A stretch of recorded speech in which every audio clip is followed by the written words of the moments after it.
परम सत्कारयोग गुरु प्यारी सात संगत जी राधा स्वामी जी। सात संगत जी, ये लंदन में रहने वाली एक बहन की आप बीती है जी, जिसके भाई ने राखी वाले दिन उसको अपने घर से धक्के मारकर निकाल दिया था जी। फिर गुरु ने कैसे इस बहन की संभाल की थी, इस वीडियो में ध्यान से सुनिए जी। सात संगत जी, गुरु से हमारा रिश्ता सिर्फ गुरु और शिष्य का ही नहीं होता, बल्कि बाप का भी होता है और भाई का भी होता है। जब हम गुरु की शरण में चले जाते हैं तो हम भले ही रिश्तों को निभाना बंद भी कर दें, लेकिन गुरु जब हमसे रिश्ता जोड़ लेते हैं तो फिर वो उस रिश्ते को ज़रूर निभाते हैं जी। सात संगत जी, आज मैं आपको जो घटना बताने जा रही हूँ, इस घटना में एक बहन है जिसकी अपने सगे और इकलौते भाई से किसी घरेलू बात को लेकर बोलचाल बिल्कुल बंद है जी। दोनों भाई बहनों की शादी हो चुकी है और दोनों लंदन में अपने अपने परिवार में खुशी से रह रहे हैं जी। सात संगत जी, भाई का दिल भले ही कठोर हो सकता है, लेकिन बहनों का दिल मोम जैसा होता है जी। ये जिस लड़की की मैं आपको बात बता रही हूँ, ये अपने इकलौते भाई से बात करना चाहती है, मिलना जुलना चाहती है, लेकिन इसके भाई की पत्नी यानी कि इस लड़की की भाभी अब इस लड़की से ना अपना और ना अपने पति का कोई रिश्ता रखना चाहती है, और लड़की का भाई भी अपनी पत्नी की बातों में आ गया है जी, और उससे अपनी बहन को दिल से निकाल दिया है जी। बहन अपने पति और बच्चों के साथ अक्सर लंदन में बने सत्संग घर जाया करती थी, और पहले उसका भाई भी सत्संग घर आया करता था। तो बहन को लगता था कि सत्संग घर में आने पर शायद भाई पुरानी बातों को भुला दे और हम फिर से बात करने लगे, लेकिन ऐसा हो ना पाया। बाबा जी को कुछ और ही मंजूर था, और बाबा जी ने इन दोनों भाई बहनों की बातचीत बंद करवाकर एक तरह से ठीक भी किया था जी। ऐसा मैं क्यों बोल रही हूँ, इसका आपको आगे पता चलेगा जी। सत्संग घर पर जब इन दोनों भाई बहनों का आमना सामना होता तो भाई मुंह चिढ़ाकर वहाँ से चला जाता। फिर कुछ समय के बाद भाई ने अपनी पत्नी के कहने पर सत्संग घर आना ही बंद कर दिया, क्योंकि उसकी पत्नी एक सत्संगी नहीं थी और ज़रूरत से ज़्यादा चालाक थी, और उसने इस भाई को अपने बस में कर रखा था। ऐसे ही आपस में लड़े हुए इन दोनों भाई बहनों को 10 साल बीत गए थे। 10 साल तक हर बार राखी वाले दिन ये बहन यही सोचकर इंतज़ार करती थी कि उसका भाई राखी बंधवाने तो ज़रूर आएगा, लेकिन वो एक बार भी नहीं आया। एक बार फिर से राखी का दिन आया तो इस बार इस बहन के पति ने इसको कहा कि अगर तेरा भाई नहीं आ रहा तो इस बार तू चली जा अपने भाई के घर। जब तू उसके घर जाएगी तो उसका गुस्सा शांत हो जाएगा और वो तुझसे राखी ज़रूर बंधवाएगा।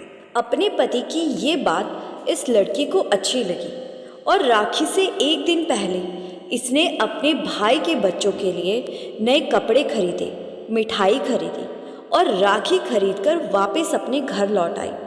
लड़की को इस बात की खुशी थी कि 10 साल बाद ही सही, कम से कम मेरा भाई मुझसे राखी तो बंधवाएगा। फिर अगले दिन सुबह सुबह लड़की अपने भाई के घर जाने को तैयार हो गई। लड़की ने अपने 8 साल के बच्चे को अपने साथ लिया और वहाँ से मेट्रो ट्रेन लेकर अपने भाई के घर पहुँच गई, और जाकर डोर बेल बजाई तो भाई के बच्चों ने दरवाज़ा खोला, और सामने अपनी बुआ को देखकर बच्चे खुश हो गए और चिल्लाने लगे कि बुआ आई है। लड़की का भाई और उसकी पत्नी ने जब अंदर से बच्चों के चिल्लाने की आवाज़ सुनी तो वो बाहर आ गए, और दरवाजे पर अपनी बहन और भांजे को देखकर लड़की के भाई ने मुंह बना लिया और गुस्से में आ गया। इस बीच लड़की की भाभी कहने लगी कि तुझे किसने बुलाया है यहाँ? तेरा और हमारा अब कोई रिश्ता नहीं है, यहाँ से निकल जा। लड़की कहने लगी कि मैं बस अपने भाई को राखी बांधने आई हूँ उसके बाद मैं यहाँ से चली जाऊँगी। फिर लड़की का भाई कहने लगा कि तू मेरे लिए 10 साल पहले ही मर गई थी, तेरा मेरा अब कोई रिश्ता नहीं है। ये कहकर भाई और भाभी ने अंदर से दरवाज़ा बंद कर दिया। लड़की के हाथ में गिफ्ट्स और मिठाई थी, तो लड़की ने वो सब चीज़ें दरवाजे पर ही रख दी और वहाँ से जाने लगी। जब ये चीज़ लड़की की भाभी ने देखी तो दरवाज़ा खोलकर गिफ्ट और मिठाई लड़की के सामने ही बाहर फेंक दी। ये देखकर लड़की रोने लगी और उसने सारा सामान उठाया और वहाँ से रोते हुए वापस मेट्रो स्टेशन पर आ गई और अपने घर जाने की ट्रेन का इंतज़ार करने लगी। 5 मिनट के बाद ट्रेन आई तो लड़की अपने बच्चे के साथ ट्रेन में बैठ गई और ट्रेन में बैठे हुए भी वो रोए जा रही थी। अगले स्टेशन पर एक आदमी ट्रेन में चढ़ा और उसने देखा कि उसके साथ में बैठी एक लड़की अपने बच्चे के साथ अपने हाथ में गिफ्ट लिए रोती जा रही है। उस आदमी से रहा ना गया और उसने लड़की से पूछ लिया कि बहन, मेरा कोई हक तो नहीं है, लेकिन मुझसे रहा नहीं गया, इसलिए आपसे पूछ रहा हूँ कि आप रो क्यों रही हो? अगर कोई परेशानी है तो आप मुझे बता सकती हो। लड़की ने ना जाने क्यों पहली ही बार में उस आदमी पर विश्वास कर लिया और उस आदमी को अपने साथ राखी वाले दिन हुई सारी बात बता दी। लड़की ने बताया कि वो एक सत्संगी है और उसने नामदान भी ले रखा है और पहले उसका भाई भी सत्संग घर आता था, लेकिन अब उसने वहाँ आना भी बंद कर दिया। इसीलिए आज वो खुद राखी वाले दिन अपने भाई के घर गई थी, लेकिन उन लोगों ने धक्के मार कर बाहर निकाल दिया। ये सारी बात सुनकर वो आदमी कहने लगा कि बहन, मैं भी एक सत्संगी हूँ और इस रिश्ते से आप मुझे अपना भाई मान सकती हो और अगर आप चाहो तो ये राखी मुझे बांध सकते हो। लड़की को उस आदमी की बातें बड़ी ही समझदारी वाली लग रही थी, तो लड़की ने कहा कि जी मुझे नहीं पता कि आज के बाद आप मुझसे कभी मिलोगे भी या नहीं, लेकिन आज मैं ये राखी आपको ज़रूर बांधूंगी। ये कहते हुए लड़की ने उस आदमी की कलाई पर राखी बांध दी और उस आदमी ने जेब में से कुछ पैसे निकालकर लड़की को देने चाहे, लेकिन लड़की ने इसके लिए साफ मना कर दिया। फिर भी उस आदमी ने कुछ पैसे लड़की के बच्चे के हाथ में पकड़ा दिए और अपने स्टेशन के आने पर वो आदमी वहाँ से उतरने लगा और उतरते हुए कहने लगा कि आप कह रही थी आज के बाद मैं आपसे मिलूँगा या नहीं। इसका जवाब आपको आज जब आप भजन सिमरन पर बैठोगी तब मिल जाएगा। ये कहकर वो आदमी वहाँ से उतरकर चला गया और उसकी कही बात को लड़की सोचती रही। और उस दिन रात को जब लड़की ध्यान पर बैठी तो उसकी सूरत चढ़ गई और उसको बहुत कुछ दिखाई देने लगा। उसको दिखने लगा कि उसके अपने भाई के घर से जाने के बाद उसकी भाभी उसके भाई को कह रही थी कि शायद हमने आज गलती कर दी, आज बहुत अच्छा मौका था तुम्हारी बहन को ठिकाने लगाने का, हमें प्यार से उससे राखी बंधवानी चाहिए थी और उसके बाद खाने के बहाने उसके खाने में जहर मिला देते, जिससे कि 24 घंटे के अंदर तुम्हारी बहन का हार्ट फेल हो जाता और सबको लगता कि हार्ट फेल होने की वजह से मौत हुई है। फिर इंडिया वाली ज़मीन के हम अकेले हकदार रह जाते।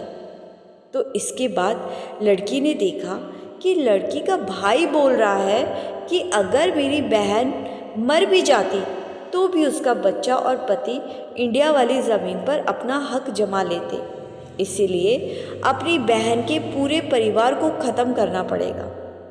ये सब कुछ लड़की अपने ध्यान में देख रही थी और ये सब देखकर वो घबरा गई और उसका ध्यान टूट गया और सामने दीवार पर लगी बाबा जी के फ़ोटो के आगे लड़की इतना रोई जितना वो पहले कभी नहीं रोई थी और उसको मेट्रो में मिला वो आदमी याद आने लगा। क्योंकि उस आदमी ने कहा था कि आज भजन सिमरन पर बैठना, तुम्हें तुम्हारे सवाल का जवाब मिल जाएगा।